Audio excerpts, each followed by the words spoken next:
Bonjour à tous.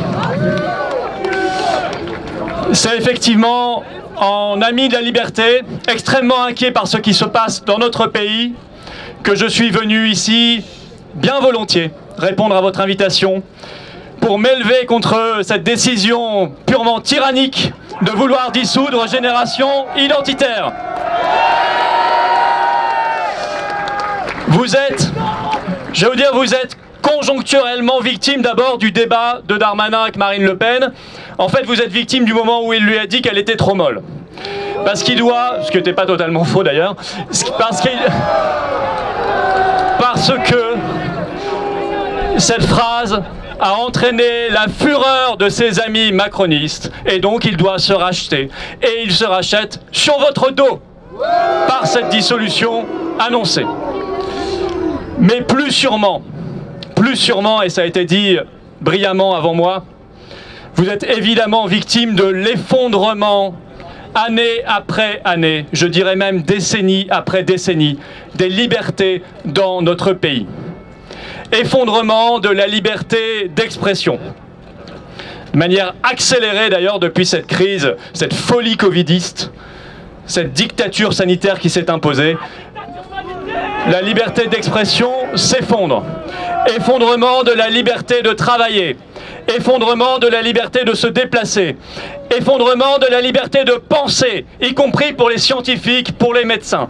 Effondrement de la liberté tout simplement de vivre en France comme des Français.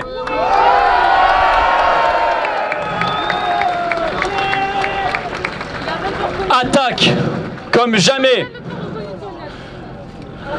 contre la liberté politique, la liberté de penser, la liberté d'association, la liberté d'opinion, la liberté de conviction, et en particulier comme vous, quand on défend et qu'on aime son pays et son peuple.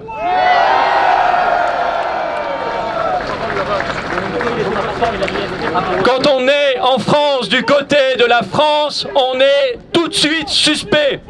Quand on est du côté de son peuple, on est tout de suite suspect. Quand on est du côté de la culture française, on ne doit pas exister. Vous me direz, c'est logique. Pour Macron, je vous le rappelle, la culture française n'existe pas. Or, vous défendez la culture française. Donc, vous ne devez pas exister. C'est logique.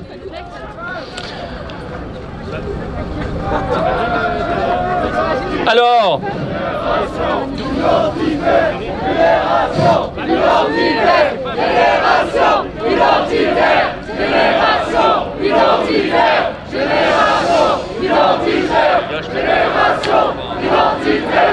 votre dissolution que je n'ose imaginer et qu'il me déplaît déjà même de prononcer, puisque la seule dissolution qu'on aimerait aujourd'hui, elle commencerait par exemple par celle de l'Assemblée nationale,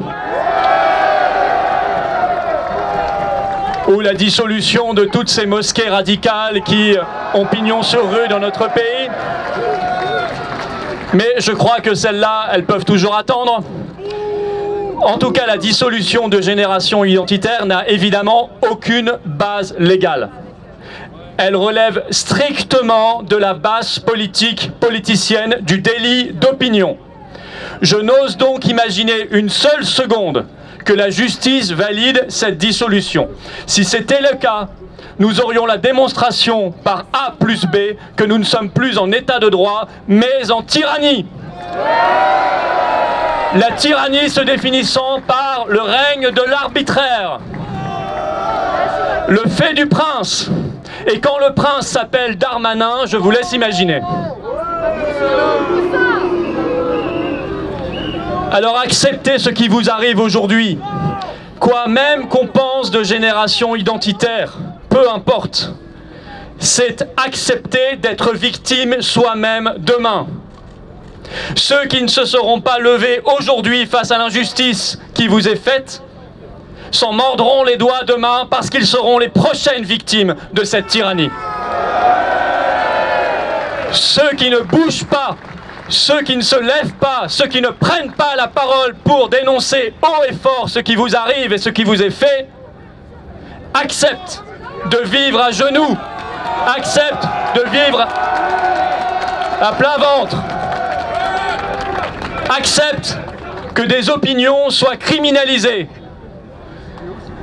accepte d'être soumis dans le rang, d'être des reptiles qui ne pensent plus mais obéissent du matin au soir. Je sais que ça n'est pas notre manière de penser, notre manière de faire, votre manière d'être. Je sais que vous êtes des hommes et des femmes debout.